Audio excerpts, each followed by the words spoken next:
a lot of questions about what I consider to be the best contracts in hockey. And so I set about finding best contracts. Now, there were some rules here. They can't be entry level. Um, they have to be contracts that make sense over the long term. So you may say, well, what about this guy? He's only got a cap hit of. If it's a really long contract, and I think they'll end up regretting it later, I didn't include it as best. That's part of the reason why it was a longer term, was to get the cap hit down. Um, these are ones that I feel like are best pure contracts and signs of teams that are responsible. And there are some teams that show up on this list more than once. And these are teams that I think long term could be in pretty good shape. But again, this is about getting a lot of return for your money. And definitely we can all disagree, or we can agree to disagree on certain contracts. But these are my personal top 20. Number 20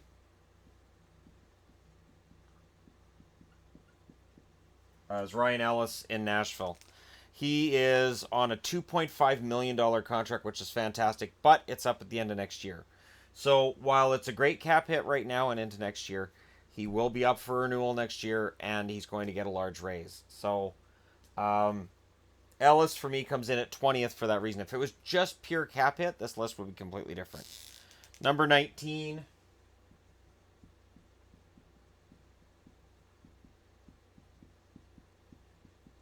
is Blake Wheeler, who's scoring a ton of points. He gets a $5.6 million cap hit. Again, it's up next year. So because it's up next year, I have Wheeler at 19th. On just pure cap hit for points for return, he's fantastic. He'd be top five, but just based on the fact the contract's up at the end of next year, it comes in at 19th on this chart. If it was till 21, 22, something like that, then yeah, he'd be way higher. Number 18,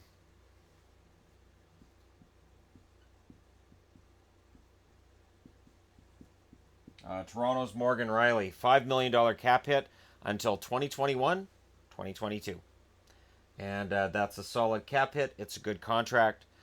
I think that people who expect him to someday be a Norris Trophy winner may be disappointed, and I get that from Leafs fans every now and then. Is he going to be a Norris Trophy winner? Probably not. But for that cap hit for that long, it's a good contract, and it's a sign that Toronto's a lot more intelligent when it comes to their contracts than they used to be.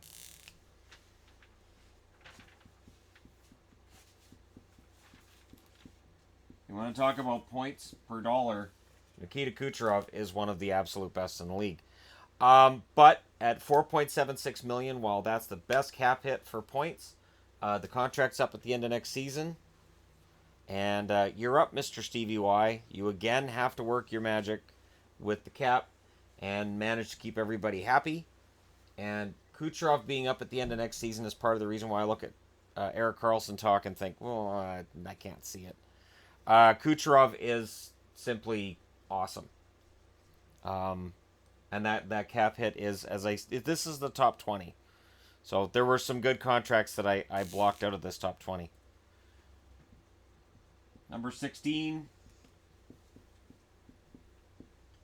I myself am surprised to have this here, but Nazem Kadri, for what he does at $4.5 million until 2021, 2022, that's a good contract. Uh, Kadri is a good forward. He can be a 30 goal per season player, absolutely, and he's gritty. And do I think he plays over the edge? Yep. Does that make it a bad contract? Nope. Does anybody really care what I think about whether he's a clean player or not? Well, some people do, but Kadri is very, very good value at that price point. And again, Toronto has already shown up twice on this list, and they're not done showing up on this list. Which makes me think that when Austin Matthews and Nylander and Marner are up, they will find very reasonable cap hits for all three. At number 15, Bo Horvat, 5.5 million until 2022-2023. That is a very reasonable cap hit for a guy who could very well be their first, at the very lowest, their second line center, probably for the entire length of that contract. Very reasonable job. And Bo Horvat is capable of producing 60, 65 points this season. At top end, he may be a 70-point guy, but I think 60-65 is good, and I think for what he provides, for the potential he shows as a two-way forward, Bo Horvat at 5.5 million is a very good value. And no, there's no other Canucks on this list. And bad contracts people are going to want to see a video of. I can talk bad contracts, and Louis Eriksson will probably be at the top. Number 14.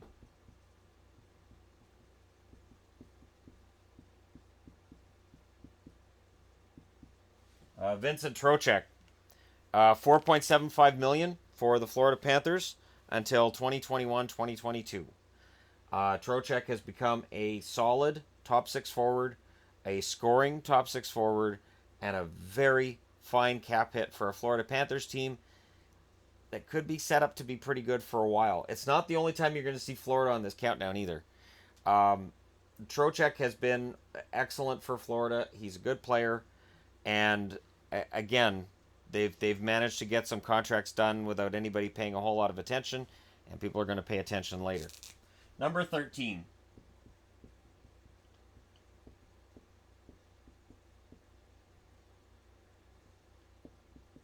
Johnny Gaudreau is signed for $6.75 million until 2021-2022.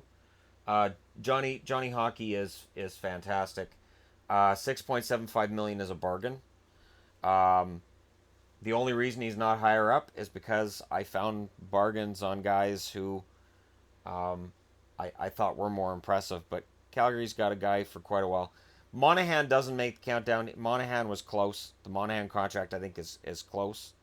But Gaudreau does make it, and he's a bargain for Calgary at this point. And GMs that show up on this list, GMs who've made these deals, deserve a round of applause for the fact that while some players get crazy amounts of money, these guys really haven't. They're very, very, very reasonably paid. Number 12. I knew I was going to do that. I'm like, all right, don't write Scott Hall. Don't write Scott Hall. It's Taylor Hall. Don't write Scott Hall, so I started writing Taylor Scott. Taylor Hall, number 12 on the list. He makes $6 million until 2019-2020.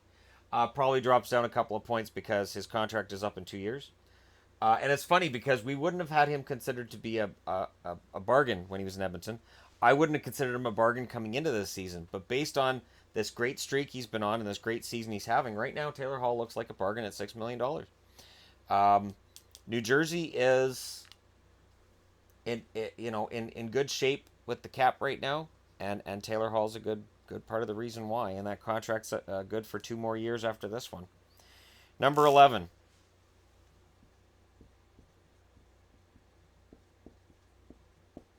Roman Josi is number 11 at a $4 million cap hit for the next 2 years. Nashville's got a very reasonably priced, fantastic blue line. I think it's a blue line that's going to be good for many years to come.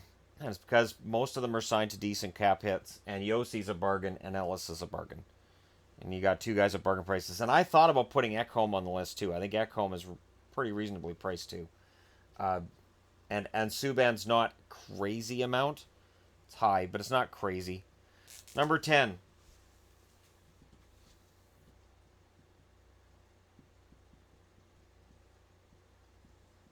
St. Louis, Jaden Schwartz. I had thought about Braden Point too. Or not Braden Point. Braden Shen. Jaden Schwartz gets on the list. He is making... Number 10. He's making $5.75 million for the next 3 years. Till 2021.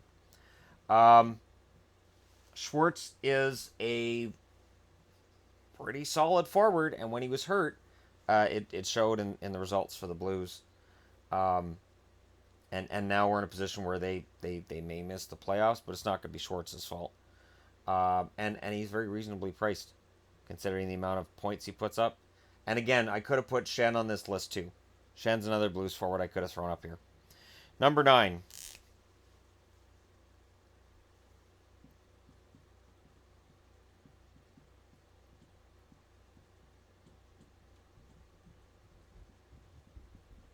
If Vasilevsky's contract wasn't up at the end of next season, this $3.5 million hit... Oh, no. 2 seasons. He's got 2 years left at $3.5 million. he could win Vezina, and he has a $3.5 million cap hit for the next 2 years. And Montreal just extended Carey Price for $10 million a year. That kicks in next season. For the price of a Carey Price, you can get almost 3 Vasilevskis. That's some amazing work again by Steve Yzerman. And it's amazing work in that at the time the contract was signed, it looked unreasonable. The guy's improved himself yet. And here he is. He's proved himself, and this contract looks great. And when you can get your goaltender under a contract that looks really good under the cap, the rest of your team looks a lot stronger. When you're putting 10 million plus into your goaltending, it is harder to have a roster that can really compete and can really excel. And when I watch a team cut back on their spending with their goaltenders and put that into their forwards and defense, usually that team will get better. Usually, not always. Number 8.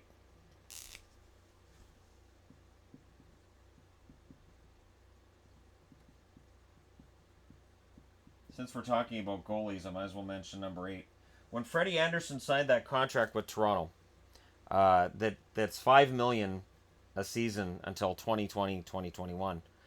There were Leafs fans that were nervous because he hadn't played a game yet for Toronto, and there was a perception that he had good numbers because he played behind a really good defense in Anaheim, and I understood that. But having watched Anderson in Anaheim, I knew he was a very good goaltender, and I really thought it was a fantastic move by Toronto to bring in Anderson and immediately give him a big contract and say this is our goaltender, something they hadn't done with Bernier or Reimer because they didn't really have the faith in Bernier and Reimer. And Anderson has proven that faith was well founded. Lou Lamoriello's ninja skills show up with this contract and with this trade.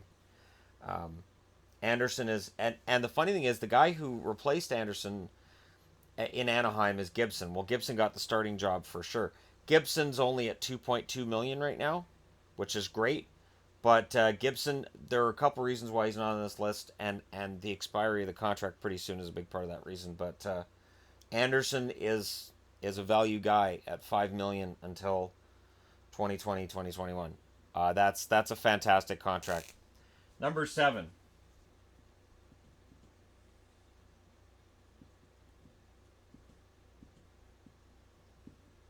Sasha Barkov. I know it's Alexander, but Sasha's what I hear him get called more than anything. Um, and he's got a $5.9 million cap hit until 2021, 2022. For a guy who is basically a younger European Patrice Bergeron, that's a decent cap hit for a nice long period for 4 more years at 5.9 million when the cap should likely rise quite a bit. Florida's in good shape because that's 2 of their top 6 forwards that are signed for a bargain long term. So suddenly the Florida Panthers, who look dead coming into this season, look pretty good coming out of this season. Even if somehow they don't make the playoffs, I think Florida's in good shape going forward because of their forwards. I can look at the Ekblad contract and say, that's a lot of money for a guy who hadn't really proven himself when he signed it. But this one looks fantastic. So as long as Barkov can remain healthy, fingers crossed, that's a fantastic contract. Number 6.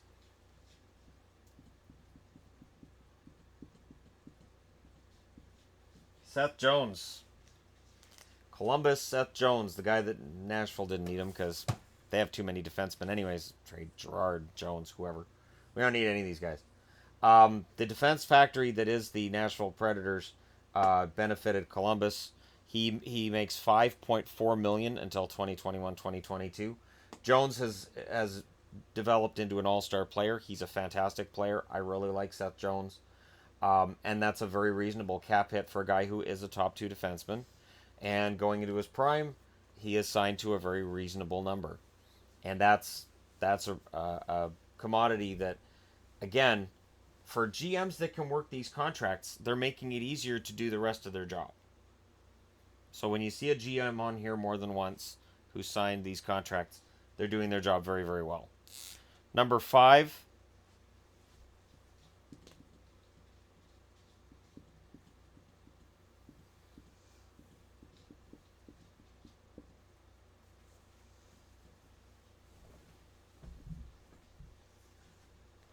Yeah, we'll check the spelling. Yeah, no, that's the right spelling. Rickard Raquel. It just doesn't look right. it's because Rickard just seems odd. But Raquel, at number 5, he's signed for 3.789 million until 2021, 2022. This is a 30, 35, 40 goal scorer who, honestly, Raquel, it's insane that he's a $3.789 million cap hit until 2021, 2022. It's a great contract. 4 more years after this year for Raquel. And Anaheim looks brilliant with him at that number. So we can point to maybe Perry and say, well, he's overpriced. But you can have that one overpriced guy when you've got that bargain on your roster too. And Raquel is that bargain. Number 3. No, number 4. Don't get ahead of yourself, Shannon.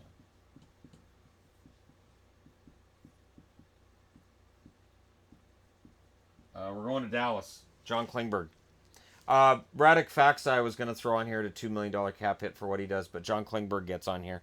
$4.25 million contract till 2021, 2022. And, he's leading the league in points on defense right now. I don't know if he wins the Norris, but the fact that he's in that conversation and he's a $4.25 million cap hit until 4 years after this one, that's some sensational work by Jim Nill, a guy who I've given some flack to for some of the goaltending contracts he's signed. But this one was very good, and Klingberg, right now looks like the real deal defensively. And at the offensive end of the rink, he's almost without peer. We'll see if Hedman catches him. We'll see if Carlson gets his game together. And we'll see if Brent Burns manages to put together a run at the end of the year. But the fact that he's leading it all makes that contract a very decently priced contract. Number 3.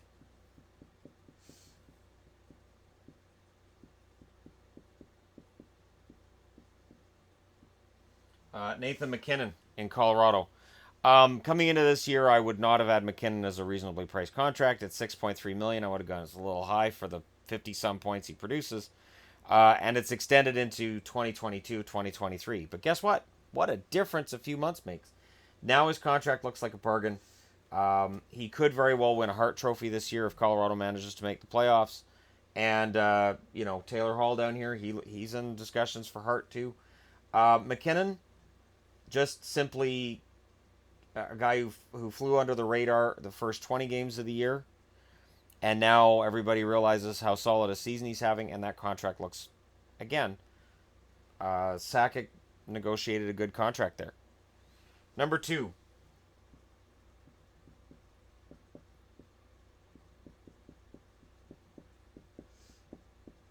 I remember when the Jets announced they'd signed Mark Scheifele. $6.125 million contract until 2023-2024. That's 6 years after this one. Mark Scheifele he's a Jet. And that takes him right through his prime years.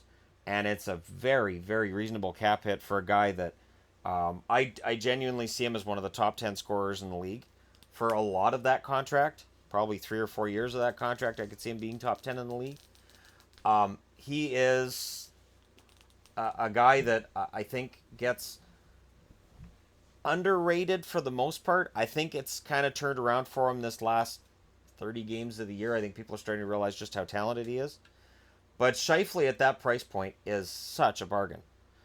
Keeping in mind that, Kane's at $10.5 million. Next year, McDavid's going to be at $12.5 million, so you get 2 Scheifeles for McDavid. McDavid's in a league all by himself, but again, when you're paying that much money for one player, it does make it harder to put your roster together around him. And Kevin Cheveldayoff gave Scheifele a contract that is a huge bargain. So what's the number 1 bargain contract in the NHL? And I don't know that we would have been arguing this was a bargain contract when it was signed. But I remember when Sean Couturier fell to Philly in the draft. I thought Columbus was going to draft him. I was stunned Columbus didn't draft him. And he fell to Philly, and I thought, wow, Philly got a steal here. This Couturier kid looks really good. $4.33 million until 2021, 2022. Sean Couturier, for 4 years after this one, will be a cap hit of $4.33 million to the Flyers. You don't see the Flyers on the list other than the Sean Couturier contract.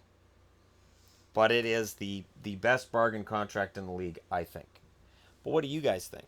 What do you think is the biggest bargain contract in the NHL? And again, remember, I didn't go with anything that's expiring. I didn't go with entry level contracts. And I didn't pay attention to these really long contracts because they have a way to bite you in the ass later, anyways. These are ones that I don't think will ever get bought out, that I think will be seen as a bargain the whole way through. And these are players that are in some cases, these guys have taken less money to help the team get better. And for them, that's good. For the team, that's good. For the fan base, that's good. But let me know your thoughts. Be interested to know which contracts you think are the biggest bargains. Hit like and subscribe if you're browsing your way through. Just happened upon this video. And thank you guys so much for watching. I'll talk to you again soon.